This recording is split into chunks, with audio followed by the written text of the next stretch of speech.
Hello friends, dream girl की story बहुत ही interesting मोड़ पर आ चुकी है, जिसमें आयशा अपने कमरे में आकर के लक्ष्मी का नाम सुन करके परेशान हो रही होती है और सोचने लगती है कि इस लक्ष्मी ने तो मेरी जिंदगी खराब कर रखी है।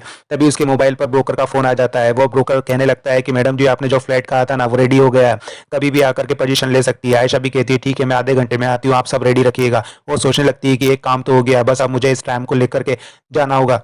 उधर मानव भी करण से कहने लगता है कि करण, मैं मॉम और डैड के साथ छुट्टी पर जा रहा हूँ, पर मुझे आयशा पर बिल्कुल भी भरोसा नहीं है। करण वो क्या करती है, क्या सोचती है, कुछ भी समझ में नहीं आ रहा है। हमारी गैर मौजूदगी में अगर तुम उन पर नजर रखो ना तो अच्छा होगा। करण भी कहता है जीजू, आप चिंता मत करिए, मैं नजर रख लूंगा। उसके बाद आयशा मानव का सामान जाते हुए देख करके पूछने लगती है कि आप कहीं जा रहे हैं क्या, मॉम डैड का भी सामान जा रहा है क्या, सभी लोग जा रहे हैं। मानव भी कहता है आयशा, तुम्ही ने तो कहा था कि हम दोनों के बीच में सवाल जवाब वाला कोई रिश्ता नहीं है, जो हम एक दूसरे के सवालों का जवाब दे, तो तुम मुझे भी कोई सवाल ना पूछो तो बेहतर ही होगा। और वहां से जाने लगता है। आयशा भी ये सब कुछ देख करके खुश होने लगती है और कहती है अब घर पे कोई नहीं होगा, और रिलैक्स हो जाती है। उसके बाद ऑफिस में करण के बुलाने पर लक्ष्मी केबिन में आती है और पूछने लगती है करण सर, आपने बुलाया था। करण भी कहने लगता है लक्ष्मी, मुझे लगता है कि तुम्हें काम करना शुरू कर देना चाहिए।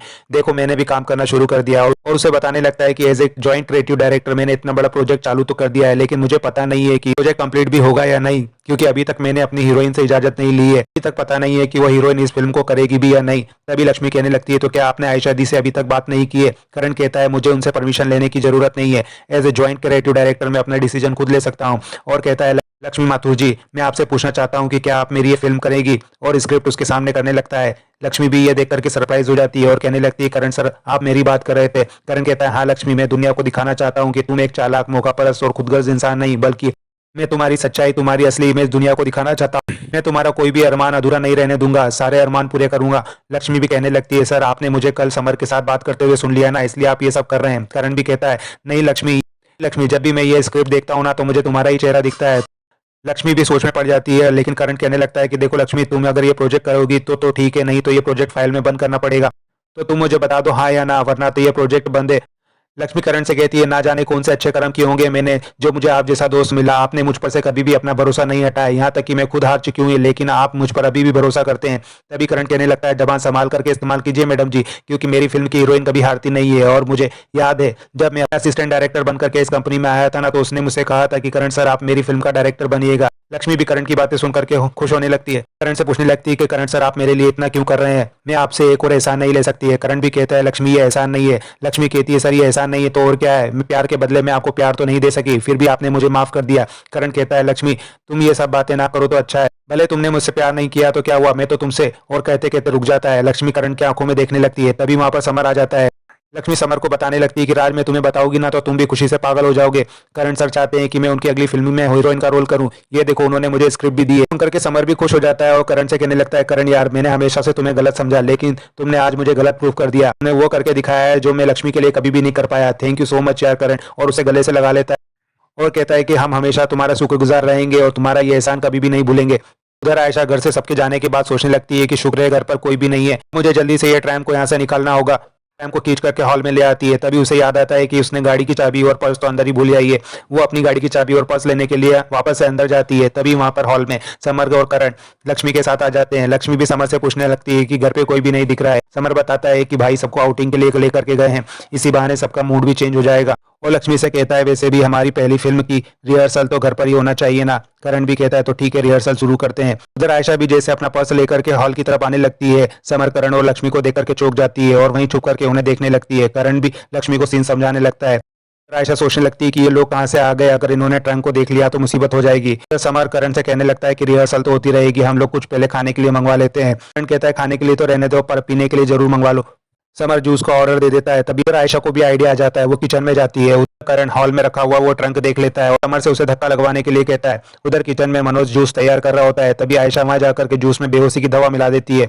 समर ट्रंक पे बैठ जाता है और लक्ष्मी की एक्टिंग देखने लगता है। तभी मनोज वहां आकर के उन लोगों को जूस दे करके चला जाता है और समर लक्ष्मी के साथ रिहर्सल करने में बिजी हो जाते हैं। समर भी लक्ष्मी की एक्टिंग देख करके खुश हो रहा होता है और कहने लगता है वाह क्या एक्सप्रेशन है। लक्ष्मी भी कहती है क्या खा के एक्सप्रेशन है, जिस चीज पर मेरी तलाश खत्म होती है उस ट्रैंक पर तो तुम बैठे हो। और उसे उठने के लिए कहती है। अभी करण भी कहता है चलो एक छोटा सा ब्रेक ले लेते हैं और उन लोगों को जूस पीने के लिए दे देता है। तीनों लोग मिलकर के अपना जूस खत्म करने लगते हैं। ये सब आयशा भी देख रही होती है। तो अपना जूस खत्म करने के बाद फिर से रिहर्सल करने लगते हैं। लक्ष्मी भी अपने डायलॉग बोलने लगती है कि जीटी रोड से यहाँ तक तारा हमें कहीं भी नहीं दिखी, उसे ढूंढ लाना तो पड़ेगा। अभी समर उसे रोकते हुए कहने लगता है क्या पड़ेगा, ये ढूंढ लाना पड़ेगा क्या है, ढूंढ लाना चाहिए। करण भी कहता है लक्ष्मी हाँ समर सही कह रहा है, तुम्हें ये कहना होगा ढूंढ लाना पड़ेगा। लक्ष्मी भी कहती है मैं यही तो कह रही हूँ, ढूंढ लाना पड़ेगा। और तीनों नशे की हालत में एक ही शब्द को बार बार रिपीट कर रहे होते हैं। तीनों डिसाइड करते हैं कि क्यों ना रिहर्सल को म्यूजिक के साथ किया जाए, और म्यूजिक के साथ फिर से रिहर्सल करने लगते हैं। तीनों के ऊपर नशे की गोली का असर हो रहा होता है। तीनों ट्रैम के ऊपर कूद करके मस्ती करने लगते हैं। तीनों आयशा देख करके परेशान होने लगती है। तभी समर को वॉमिट आ जाती है, वो वॉशरूम में चला जाता है। लक्ष्मी और करण गार्डन में जाकर के दौड़ लगाने लगते हैं और एक दूसरे को देख करके हंसे जा रहे होते हैं। लक्ष्मी नशे की हालत में कहने लगती है, करण सर मुझे आपसे एक बात करनी थी, और जोर जोर से हंस रही होती है। करण भी कहने लगता है कि लक्ष्मी पूछो ना जो पूछना है।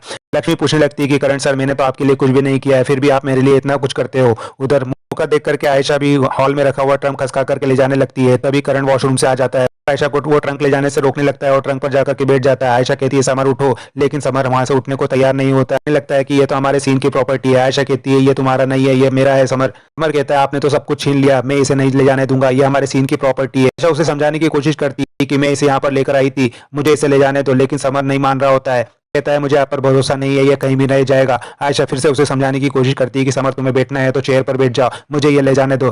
फिर करण लक्ष्मी से कहने लगता है कि इतना क्यों करता हूँ, अरे तुम वहां पर चढ़ी थी, मुझे लगा कि तुम गिर जाओगी तो बचा लिया। लक्ष्मी भी कहती है वही तो मैं कह रही थी करण सर, सर आप मुझे हमेशा गिरने से बचा लेते हैं। करण भी कहता है क्योंकि तुम एक बहुत अच्छी लड़की हो, सबका ख्याल रखती हो, और तुम मेरी एक अच्छी दोस्त भी हो। लक्ष्मी कहती है नहीं करण सर आप झूठ बोल रहे हैं, मुझे सच सुनना है, आपको भी पता है, आप बोलिए ना, आप प्यार करते हैं ना मुझसे, बोलिए ना आप प्यार करते हैं ना। करण कहने लगता है लक्ष्मी मैं तुमसे प्यार करता हूँ, लेकिन एक दोस्त की तरह। लक्ष्मी कहने लगती है एक बात बताऊं करण सर, इस दुनिया में हम किसी से प्यार करते हैं ना, उसके बाद फिर उसे कुछ भी नाम दे दो, प्यार तो प्यार ही रहता है, इसलिए आप मुझसे प्यार करते हैं चाहे आप कुछ भी बोले। लक्ष्मी करण कहने लगता है लक्ष्मी तुम मेरी एक अच्छी दोस्त हो, और वहां से जाने लगता है। लक्ष्मी कहती है आप फिर से झूठ बोल रहे हैं, और कहती है करण सर मैं समर से प्यार करती हूँ, लेकिन आपके लिए एक बहुत अच्छी लड़की ढूंढूंगी। करण कहता है मुझे कोई भी लड़की नहीं चाहिए। लक्ष्मी कहती है ऐसी थोड़ी ना होता है, सारी जिंदगी कोई तो चाहिए होता है ना। और कहती है करण सर मैं इतनी अच्छी नहीं हूँ, मैं ना तो बुआ ना पापा किसी का भी ख्याल नहीं रख पाती हूँ, आपके लिए ठीक नहीं हूँ, आपके लिए तो एक बहुत अच्छी लड़की ढूंढूंगी जो आपको हैप्पी रखेगी, मेरा प्रॉमिस है आपसे। लेकिन करण मना करने लगता है। लक्ष्मी कहती है करण सर झूठ मत बोलिए। लड़की का नाम आते ही आपका चेहरा ब्लश कर रहा है। अभी दोनों गार्डन में गिर पड़ते हैं और जोर जोर से हंसने लगते हैं। उधर समर आयशा से पूछने लगता है कि ट्रंक आपका है तो बताइए इसके अंदर क्या है। आयशा भी कहने लगती है अगर तुम्हारा है तो तुम बताओ ना इसके अंदर क्या है। समर ट्रंक खोलने की कोशिश करता है, तभी वो देखता है कि इसमें तो ताला लगा है। वो आयशा से पूछने लगता है कि ट्रंक आपका है तो आप ही के पास चाबी होगी, और चाबी मांगने लगता है। आयशा कहने लगती है मेरे पास चाबी नहीं है, और अपना पर्स छुपाने लगती है। समर आयशा से पर्स छीन लेता है और उसमें से चाबी निकाल लेता है, और चाबी देख करके खुश होने लगता है और ट्रंक खोलने के लिए आगे बढ़ने लगता है। आयशा भी ये देख करके घबराने लगती है और समर को मना करने लगती है, लेकिन समर उसकी बात नहीं सुनता है और चाबी को ताले में लगा देता है और ताला खोल देता है। आयशा भी घबरा करके अपनी आंखें बंद कर लेती है और मुंह फेर करके खड़ी हो जाती है। समर वो ट्रंक खोल देता है और देखने लगता है और देख करके चौंक जाता है। एपिसोड यहीं खत्म होता है। आगे की अपडेट के लिए हमारे साथ जुड़े रहें और चैनल को सब्सक्राइब और लाइक करना ना भूलें। थैंक्स।